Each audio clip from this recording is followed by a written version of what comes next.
Hello students of class 12 English medium. तो scientist name series में हम मैक्सवेल्स इक्वेशन लेकर आए हैं।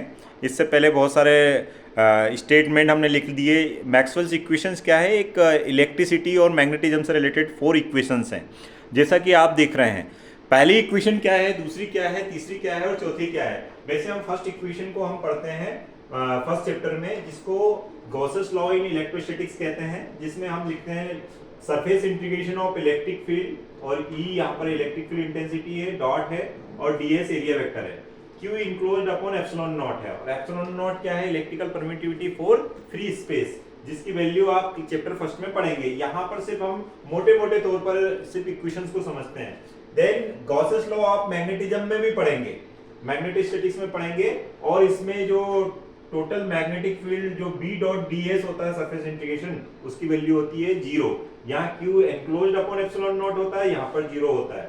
फिर इसके बाद में हम चैप्टर नंबर 4 में 5 में पढ़ेंगे Faraday law of electromagnetic induction EMI।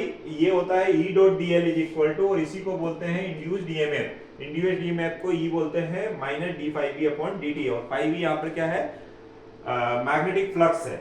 Magnetic flux क्या होता है तो वो भी आप बेसिक पढ़ेंगे, लेकिन यहाँ पर मोटे मोटे तौर पर बता देता हूँ। B dot A magnetic field intensity और एरिया वेक्टर का डॉट प्रोडक्ट जो होता है उसको मैग्नेटिक फ्लक्स बोलते हैं।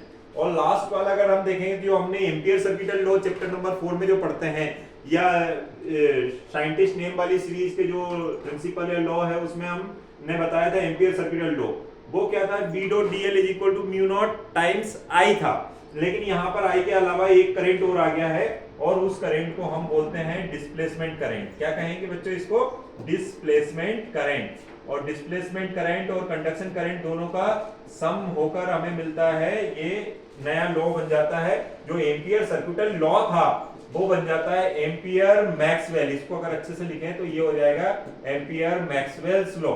और यही मेन काम था मैक्सवेल का। लेकिन ये सभी किससे रिलेटेड है? इलेक्ट्रिसिटी और मैग्नेटिज्म से रिलेटेड है। तो सभी इक्वेशंस को कंबाइन करके हम इन इक्वेशंस को जानते हैं as a Maxwell's equation. I hope आपको समझ में आ जाएगा ये लो। चाहे तो आप इसका स्क्रीनशॉट ले लें, अदरवाइज जो एक्सप्लेन किया उसको आप कर सकते हैं। Okay, thank you.